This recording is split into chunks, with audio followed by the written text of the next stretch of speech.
Hello everybody, Agnostic Haywood here. It's been a while since I recorded any videos. Just reading the Bible for the first time in many years. I will say that I've been exploring a little bit of some of the other stuff out there, just some good podcasts and things. It hasn't changed my opinions on anything, but certainly it's eye-opening. Some of the podcasts that are out there, worth a watch, or a listen, I should say. Bart Ehrman is one that does a good job. Dan McClellan does a good job. Speaking about Bibles from a different viewpoint, not really different. Sounds like some of their stories are similar to mine. Well, at least Bart Ehrman's. Well, I shouldn't say similar. I mean, obviously he's more educated than me. So I think I stopped at number 8, and I'm stuck in Old Testament Deuteronomy. This book has quite a few pages, but needless to say, this particular one is, Deuteronomy. All the Old Testament stuff's kind of tough to deal with in a literal stance, and it's hard to imagine any loving creature doing the things that are said here. But all right, not because of Israel's righteousness. So the theme, it seems to be over and over the same thing. In any event, I think kind of things happen, and then if I had to guess, things happen, and then the story is made up afterwards, as opposed to the other way. I don't think it's a projection thing. I think it's an after the fact thing. But so all these historical events happen, and they create the story afterwards about the intervention of a God. Not the other way, but it's just my opinion. I think I'm right, but it's my opinion. So, all right, here Israel, you're about to cross the Jordan to go into the nations. People are strong and tall. Anakites, Anakites. I'm assuming Anakites may be a type of people. You know about them. I heard them. Who can stand up the Anakites? So Lord your God is going to come across. He's going to destroy them, subdue them before you. So basically, he's going to start killing people. It seems to be a going thing in the Old Testament. My washing machine is going. After Lord your God has driven them out before you, do not say to yourself, Lord has brought you here to take possession.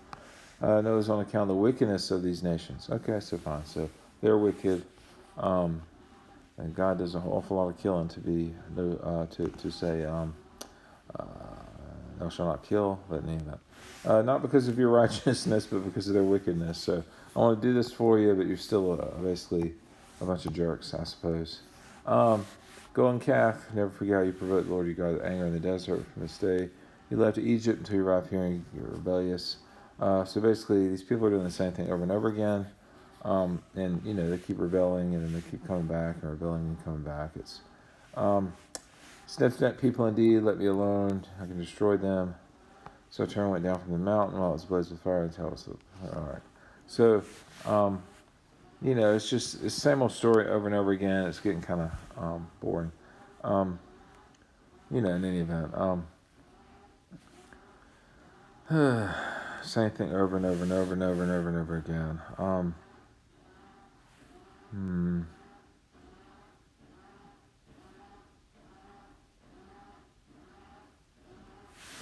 I don't know. It's the same old thing. 40 days, 40 nights. It's the same thing over and over and over again. Honestly, quite repetitive. So, I'm gonna scroll the page and see if it's anything different, or if I can just whatever. You also made the Lord angry at blah blah. You made the Lord angry. You're always making the Lord angry. You rebelled against me. You lay prostrate. I don't know. Same old thing, different day. Abraham, Isaac, Jacob. The historicity. Are there archaeological evidence of these people? I don't know. You go online and read, and people swear there's everything from pristine archaeological evidence to nothing. I prefer to think there's minimal, but there may not be much of anything anyway. So that's number 9. More of the same thing, different day. Not because of Israel's righteousness. So basically, I'm going to do all these things for you, but you still basically suck, if nothing else. And then I'll go to Deuteronomy 10 later.